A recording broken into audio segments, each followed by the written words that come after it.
ONS Snits mikt op top 3 sneurshaatklasse. Concours Droegeham, mij spande en kaas. En Bijtske Visser in de race voor eremetaal op WK karting.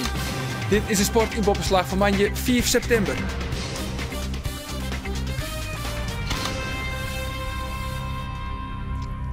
Goejoen, in de komende 24 minuten omtinken voor de Frieske sport van het oude weekend. Maar een soort omtinken voor het amateurvoetbal, want we hebben ook nog een verslag van de wedstrijd tussen Trienwoorden en Boetenpost. Beide promovendi komen voor het eerst in de geschiedenis uit in de eerste klasse en treffen elkaar dan ook nog eens een keer op de eerste competitiedag. In de topklasse wacht het Harkemasse Boys nog altijd op die eerste oerwinning van dit nieuwe seizoen. Sneun water op een nijverlen, nou wie GVVV, mij 3 te sterk. Een niveau leger in de haatklasse, daar ben ze het oude weekend echt uit zetten. ONS Snits maar het op het eigen veld opnemen in Urk. En de Snitsers zijn ambitieus en zij willen de komende jaren graag zo gauw als mogelijk naar die topklasse toe. Sinds onder Urk waart het oude seizoen kampioen in de eerste klasse. ONS wil dit seizoen beter presteren als verliezen hier. Doe waard ONS vierde en nu gaan ze voor de top 3. En als je dan thuis iepenit in promovendus Urk, dan mag je alleen nog tevreden wezen met de winst. En dat is ook waar de Snitsers naar op jacht gaan, want dit is de 4e minuut van de wedstrijd. Martijn Rozenburg met links en boetekant Peel. Ja, geen geluk hier voor Rozenburg. Hij hier ONS in een zetel helpen kan al in de 4e minuut. En dan Urk, die biedt net heel aardig voetbalsjel Het hakje weer van Willem Hendriks Kraal en die krijgt de bal ook voor, maar de bal die wordt op het laatst blokt en het gevaar verdwijnt. Ja, ONS is dan wel de favoriet in deze wedstrijd. Ze hebben ook wel het betere van het spul, maar echt rendement levert dat voor eerst nog net op. Een kwartier spelen, Curti González en een heel knap schot. Maar de redding die mij er ook wezen. Cornelis Kofferman, de keeper van Urk, speelt een prominente rol in deze wedstrijd. Ja, en vanwege de hitte wordt er dan een drinkpauze inlost na 24 minuten en dan kan het spel weer verder gaan. Maar opnieuw mogelijkheden voor ONS. Hier weer de eerste kans voor de nieuwe spits van ONS, Jurjen Bos. Ex-Cambuur, ex-PKC, maar hij had nog net een soort geluk bij zijn debuut. En dan zitten we al in de blessuretijd van de eerste helft. Martijn Rozenburg met een pegel en weer een prachtige reflex van Cornelis Kofferman. Ja, dat wordt echt een sta in de weg voor ONS. Want hij zorgt ervoor dat de rest dan 0-0 is. En dan moet er wat barren, die tweede helft. Want ONS die maakt je natuurlijk wel de volle winst helje. En daar gaan ze naar op jacht. Een mooi schot van Arnold Hedder. En weer Kofferman. En wat kan Urk? Want ja, zolang het 0-0 is, roept de ploeg van Jan Schulting dat er misschien wel meer in zit. En dan krijgen we Willem de Boer en die bezieken het ook maar eens. Maar geen probleem voor Allegeer de Vries, die het net druk krijgen zoeken. Maar goed, de goals die moeten net vallen. En dat zie je ik net mee, want dit liep het toch wel een overtreding op Regilio Holder. Maar die wordt net jong. Geen penalty voor ONS. En dus mij Urk nog altijd hopen op misschien nog wel meer. En ze komen dichtbij. Het ziet net. Terug Willem Hendriks Kraal. Ja, Urk, wat had ze verder te verliezen? Deze man, de trainingsstaf van ONS, Jan Flap en Sander van der Heijden, die krijgen het al wat dreger. Want wat Zilderbar mij harn ploeg. De kansen worden wel creëerd, maar net aanmaken. Kutzomer. En dan is er nog maar een kwartiertje te spelen. En met ONS mijn man en macht op ziek om toch maar wat te forceren. Chris de Wacht, de onvierder, die zet de onval op. Martijn Rozenburg, oh prachtig in 2, krijgt hem weer om. Rozenburg dan eindelijk, nee wennetje. Kofferman, die keept misschien wel de wedstrijd van zijn leven. Hij zit oeral tussen en weet ik dit schot van Rozenburg te pareren. En dan rent het aardig naar de eind van de wedstrijd. En dan is het de vraag of Jan Schulting debuteren kan met een punt in Snits. Het liep het erop. Maar daar is het dan toch de overtreding op Regilio Holder. Hij is oerkamp van Gronitas. Een vrije trap voor ONS. 84ste minuut. Kopbal van Ale de Boer. En daar is het doelpunt van Chris de Wacht. Onverwachts toch nog heel knap inkopt van alle de Boer. En het beslissende laatste tikje troch Chris de Wacht. En dan had ONS toch nog 3 punten in die eerste thuiswedstrijd. Het resultaat is goed, maar over het spul is trainer Jan Flap een stuk minder te spreken. Je weet wat je van Urk kan verwachten, heel opportunistische voetbal. En dan moet je wat tegenover zetten. En als je het zelf niet doet, ja, dan ben je gewoon gelijkwaardig aan de tegenstander. Ja, en dan ben je niet de bovenliggende partij, wat we wel van plan waren. En dan, ja, dat is wel even slikken. Ik denk dat we echt een heel leuk team hebben. Een goed team, maar ook een heel leuk team. En wij geloven erin. En wij geloven erin dat we hoog kunnen eindigen. En dan mag je wel deze wedstrijd winnen. En nou ja, dan is het een mooi begin dat we een keer zo'n wedstrijd op de les naar winnen. Ja, de bal rollen dus weer in het amateurvoetbal. En dat geldt ook voor Trienwouden en Boetenpost. Verleden jaar troffen deze clubs ook nog in de tweede klasse. Maar ze hebben beide een stap omheen gezet kind. Boetenpost wordt kampioen. En Trienwouden promoveerde via de nijcompetitie naar die eerste klasse ta. Historisch, want zij speelden de clubs nog neer. En in die allereerste wedstrijd van het nijseizoen spelen Trienwouden thuis tegen, jawel, Boetenpost. Het is een uur voor de wedstrijd als de trainers van beide clubs als vreun met elkaar staan te praten. Wist de spelers van Boetenpost hadden kalm tarrieden op de wedstrijd, filosoferen de trainers over het historische debuut van haar ploeg in de eerste klasse. Voor de jongens is het ook wel een uitdaging om een trapje heen en voor u natuurlijk ook als trainers om te zeggen van oké, tot waar ben we geïnvesteerd. Het is natuurlijk hartstikke mooi als club dat je in deze eerste klasse acteren mocht. En dat is natuurlijk een heerlijke uitdaging en een perfecte uitdaging voor ons. Goeie wedstrijd, ja.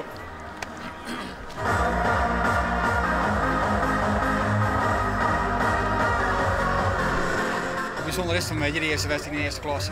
Nou ja, dat is wat we graag willen natuurlijk. Hè. Eindelijk eerste klas. En natuurlijk een mooi waar. Dus, het is een kampioen van vorig jaar. Dat is natuurlijk ook wel heel speciaal. En nou ja, we zullen zien wat het brengen mij vanmiddag.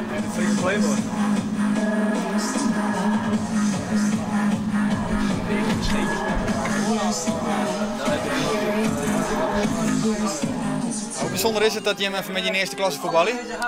Ja, wij vinden het allemaal heel bijzonder, omdat het ook voor de eerste keer voor de club is. En ja, voor ons is het ook natuurlijk een uitdaging om het zo goed mogelijk te doen natuurlijk. Het is eindelijk z'n vier. De competitie die start gelukkig. Ik denk dat we een hele goede voorbereiding gedraaid hebben. En dat ik dan zie hoe we de laatste weken traind hebben. Hoe scherp dat het al in mijn maar weer. Hak ik op papier zet neer. Maar we zelf het belonen. Maar die 3 punten. Als de trainers klaar binnen met haar praatje beginnen de spelers onder warming-up. Jou dus de kans om de fanatiekste supporters van beide kampen te treffen. Nou Poelman, goedemiddag. Voor het eerst in de eerste klasse, hoe is dat voor de supporters? Nou, geweldig, een hele uitdaging toch? Hè? Ja, dit is voor het eerst. Nou, we zijn al geboren, dus we zijn al heel even lekker lid. En dit is natuurlijk wel heel mooi. Heb je dat vertrouwen in? Ja, absoluut. Goeiedag. Goeiedag. Ben jij binnen de fanatiekste supporter van Trienwouden? Zeggen ze dat? Dat zeggen ze. Och heer, dat is helemaal wat. Dus wat ben je vanuit, heb je er wat vertrouwen in de eerste klasse? Ja, natuurlijk. Ja. Als we in de middenmoot eindigen, dat is heel mooi. Ja, de middenmoot, dat is prima. Ja, dat ben wij tevreden. Ja. Jelve draaien, het seizoen is los. En Trienwouden komt het best uit de startblokken. Haar debuut in de eerste klasse begint met een goal. Na 5 minuten maakt het Geert Wierbe de Vries 1-0.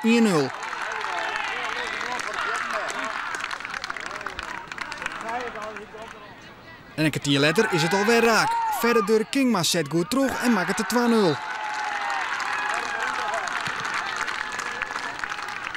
Mooi opstekker, trainer. Weer aardig dan nog, hè? Maar eerst nu nog verder, hè? Ja, maar wel effectief. Ja. Kom op jongens. Keurig. Een domper, trainer. Ja, nou net even. Nee, straks even, hè? Correct voor het skoft krijgt Boetenpost de kans om waarom te komen. Maar Dorian Berisha kopt naast. Bij het skoft is het 2-0 voor Trienwouden. Het is een prachtige start, jongen. Dat hoeft te zijn. Ja, geweldig. Ja, best. En mijn neef maakt het door. Eerst het op het nog. Ik nog? Ik nog, ja. Met tante zeggen dat. Dit belooft wat voor dit seizoen. Als je in de gaten. Ik zit maar best nog wel zitten, nee, Tom. Ja, kun je nog wat verwachten in het tweede helft? Het is ook meer raarheid, man, dat is dat steenbroer dat we sa voetballen willen. Daar loopt niks van. Maar hier niet meer van verwacht ik het idee. Ja, maar dat hier kijk. Zo weer?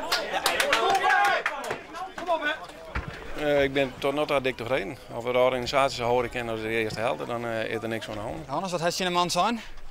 wat ik iemand zei, dat er nog niks voor hen is. En dat we Skepke er bovenop door een beetje agressiever. En wie maakt het spel bepalen en zien het. Boetenpost zet echt goed uit en houdt Trien Wouden onder de druk. Maar echte grote kansen komen er net. Kom op, beter. Volgende keer. Wel druk, nog geen goals, Dauma? Nee, nog niet. Maar wie doet na de wedstrijd hebben, ja? Ja, best jong. Na de wedstrijd hebben, ja? Boetenpost is nog net een steer best om een grote komen te creëren. Dus je maakt ze nog eens zwargen? Ik lees er nog net wekker. En op een paar gevaarlijke corners komt Trien Wouden net meer in de problemen.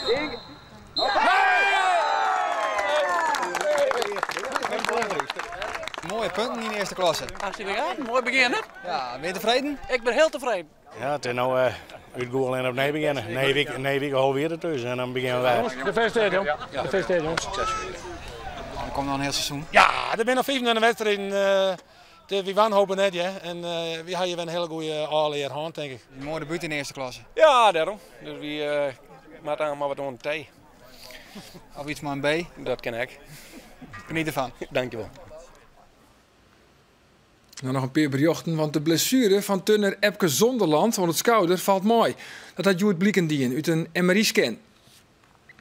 Zonderland roemde de blessure oude sneun op bij de Challenge Cup in het Belgische Gent. Uit vastwarig liet de Turner daardoor de rekfinale zitten. Dit alles met het oog op het wereldkampioenschap in oktober in Tokio. Want daar wil Zonderland een startplak verzinnen voor de Olympische Spelen in Londen. En atleet Mariska Kramer is als vierde eindige op het Nederlands kampioenschap 10 kilometer op het Diek. Kramer finishte in een tijd van 34 minuten en 29 seconden. En daarmee eindigen ze op 30 seconden van het podium. En met een 1 league speeltje in Guam had Foppe de Haan afgenomen als bondscoach van Tuvalu.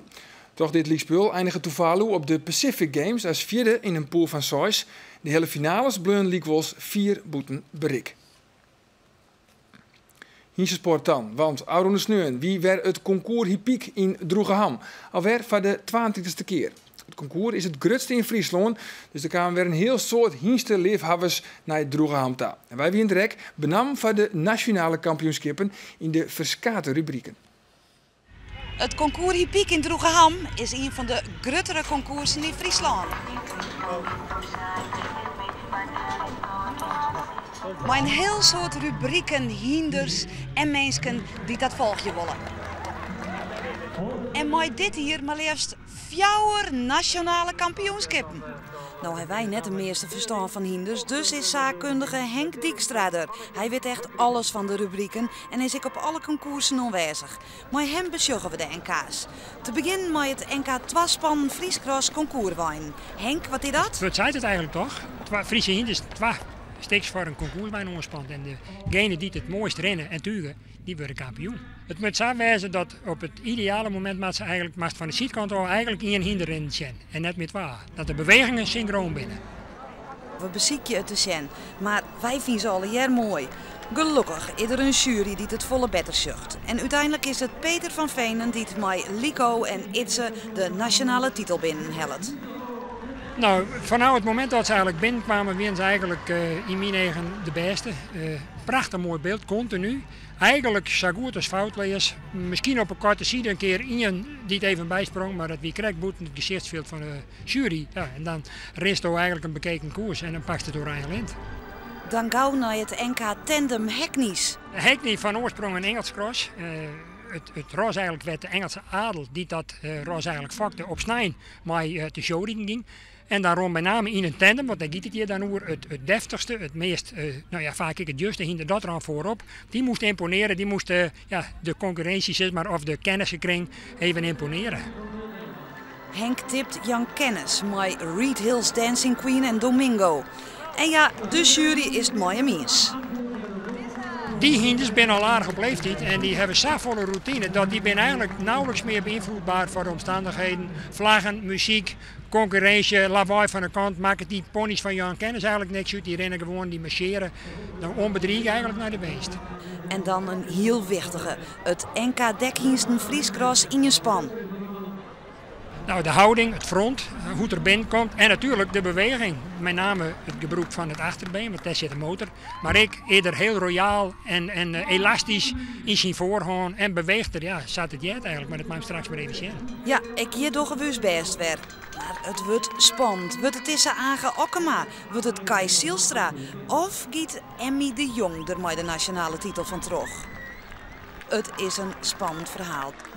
Kai Sielstra doet verscorend zijn best, liek als Emmy de Jong. Maar uiteindelijk is het Age Okkema die de jury het meest bekoren kan. Als ik het vergelijkje maar met voor hier, dan vond ik hem toen toch wat flitsender en wat sprankelender. Misschien de druk die ongetwijfeld van invloed is op een rieder. Ja, die druk, Age, wie die er? Ja, vreselijk spannend. Verleden jaar hebben we natuurlijk voor het eerst Mardi en dan win je. Ja, dan deze keer dan, staat hij eigenlijk als favoriet, tenminste dat vind je dan zelf. Dat jou wel een beetje druk, maar zeg maar. En die druk leidt er ik bij Ultje Haarsma op het NK Klavertje 3. Het moeilijke bij deze discipline is om dat voorhinder A voorwaarts te houden en B om hem nou netjes tussen die beide achterhinders voorop showen te laten eigenlijk. Wat? Showen te laten. Oh, ik dacht jongen. Nou, wie weet. Dat zou samen kunnen. En Likas Krekkel zei, Ultje Haarsma, hij is de grote favoriet bij de Klavertje 3. En hij maakt het zijn favoriete rol 4. Hij wordt de Nederlands kampioen. Maar de jury wie het net eens. De arbiter moest rond de pas komen voor de beslissing. En dat wilst Haarsma verleden week nog ophouden voor vanwege jurering. Hij vond het net eerlijk. Maar sneun hier er mooi. Ja, soms zit het mee en zag ik het in het leven en soms zit het tegen. En je hoort hier denk ik alle geluk van de wereld. Hoewel ik toch wel van mening ben als dit door de hele koers besjocht dat er vrij weinig fouten maken heeft. En ik, deze man die zit, die giet het wel eens even tent door de broek om het zo maar te zeggen. Nou, dat wie bij Haarsma sneun denk ik wel zo. En nog even waarom komt op die jury? Want verleden week wie het nog niks met juries. Dat er nog wel wat opklaren, mag ik eerlijk zeggen. Want de arbiter moest rond de pas komen. Ja, dus het lag heel dicht bij elkaar. Dus wie ken ik er op bekend. Maar ik ben er helemaal blij mee. Je kent de jury soms even krek mooi, hè? Ja, dat ken ik. Nou, dat heb ik dus dat joh, denk ik. En dat wien dan de fjouwer en kaas. Maar er wie nog volle meer te zijn op het concours Hippiek in Droegeham. En een tip voor de organisatie? Tak hem hier een nij NK erbij. Hinder vangen. Want dat is ik tegen spannend.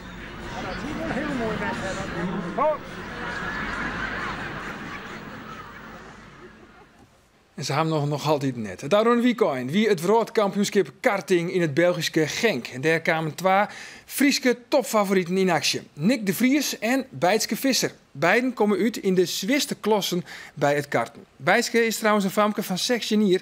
En dat is uitzonderlijk, want Saffolle vrouwen toch net mooi maar dit WK. En al heel net voor de prijzen. She goes fast on the rain and on the dry, so I think it's a good driver. She's a girl, but she drives like a man.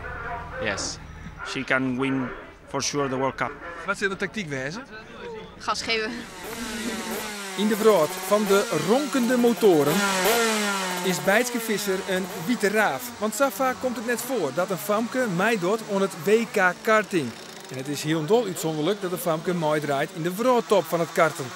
De 16-jarige Bijtske Visser is Benny in Dronten, maar haar familie komt uit Maatburgum. Ze had een Frieske namen, ze praten thuis Friesk en het belangrijkste, Bijtske vielt haar ek een Friesinne. De pompenbladen op haar helm zei ze wat dat onbelangrijk genoeg. Bijtske riet zo'n vliene hier voor het Italiaanse fabrieksteam van Intrepid.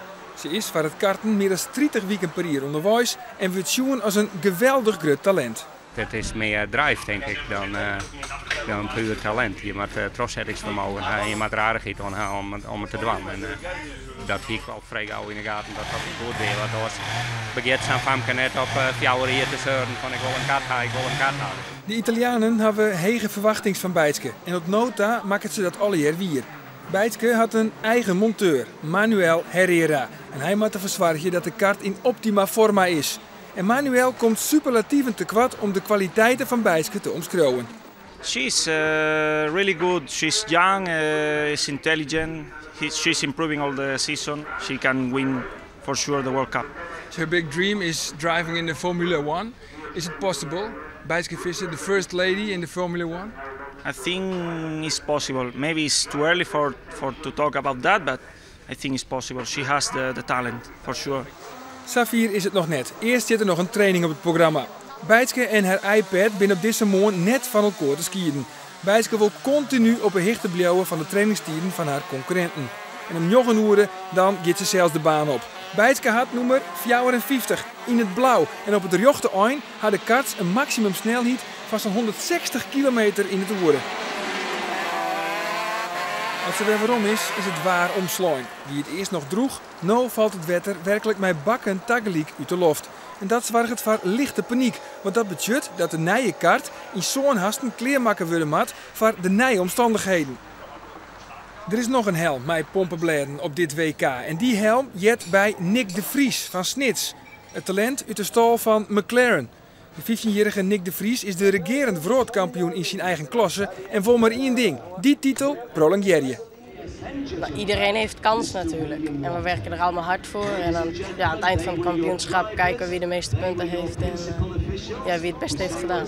Maar voel je niet dat de buitenwacht vooral naar jou kijkt? Nee, ik heb geen druk, alleen mijn eigen druk. Ik wil winnen en wat de rest denkt en zegt, dat doet me niet zoveel. Nick de Vries riet in de klasse KF1 en het grootste verschil met de klasse dat Bijtske in riet is dat Nick riet in een automaat en Bijtske mat mij de hoornskeerklier. Intussen komen de pitspoezen ek het circuit op. Het is tijd voor de prefinale van Bijtske Visser. En er zit wel degelijk wat op het spul, want op het plak dat ze no finished, daarmee ze aan zijn starten in de uiteindelijke finale. Mem zit bij het hek en Heid rint heel tijd heen en weer om alles bij te houden. En Bijtske doet het goed. Ze finisht uiteindelijk als vierde. Normaal zijn we niet zo heel goed in de regen, dus ik had verwacht, als je nou zo weinig mogelijk plekjes verliezen, dan is het goed. En toen werd ik vierde in het eind gewoon en bijna had ik de nummer 3 nog, dus dat is goed. En dan noemen ze 1, 2 en 3. Ik ben trouwens alle 3 oud-wereldkampioen. Ja. Om maar even aan te gaan dat de concurrentie vrij hevig is. Ja, het is heel zware concurrentie. De meesten die hebben al 10 jaar ervaring in deze klasse. Dus. We gaan weer naar Nick de Vries. Hij riet mij nummer 1 en let op, want hij werd van achteren aantikken. Dat badje hier. En mat dan hielendol achter ons stuiten. Het hele veld gaat Nick de Vries voorbij. Je zoen ze einde oefening. Maar let op, want het is net verneerd dat van Nick de Vries een takomstoen wordt in de Formule 1. In de komende noggetje ronden vjocht hij hem hielendol weer waarom naar voren ta. De 1 naar de oren inhelactie volgt. Er zit werkelijk geen maat op deze Nick de Vries uit Snits. Hij zet de vlugste rondedeel en eindigt uiteindelijk heel knap vanuit het achterveld toch nog op het derde plak in deze race. En daarmee doet hij hele goede zaken in de stoorn van het wereldkampioenschap. Dan naar de finale van Bijtske Visser. Bijtske start als vierde, maar had werkelijk een geweldige start. Schoot in één keer terug naar het tweede plak. Dit ta enthousiasme van haar mem. Bijtske leidt op koers voor de wereldtitel. Sterker nog, ze gaat zelfs even aan de leiding. Maar dan gaat het mis. En Bijtske zit in hier aan de kant van de baan. Nou, super. Ja, te vallen buiten krijgen, dan houdt het op laatst. Bijtske wil in eerste instantie niet zeggen voor de camera. Maar later doet ze toch nog haar verhaal. Ja, ik lag gelijk eerst naar de start. En die plek kon ik eigenlijk vasthouden. En toen kwam een van de idioot, die beukte me vol eraf. En toen was hij krom, dus toen kon ik niet meer sturen. En daar realiseer je gelijk van, het is oer. Ja. Hoeveel tijd heb je ervoor nodig om op deze klap heen te komen? Ik weet het niet, tot de volgende race. Maar zo lang dreunt deze klap nog wel nooit? Ja, altijd. Maar de volgende race moeten we gewoon weer gas geven en dan proberen te winnen. En het Safier, de sport op deze manje. Nou, daar is een keer weer naar het Frieske Nijs in Joet. Dag.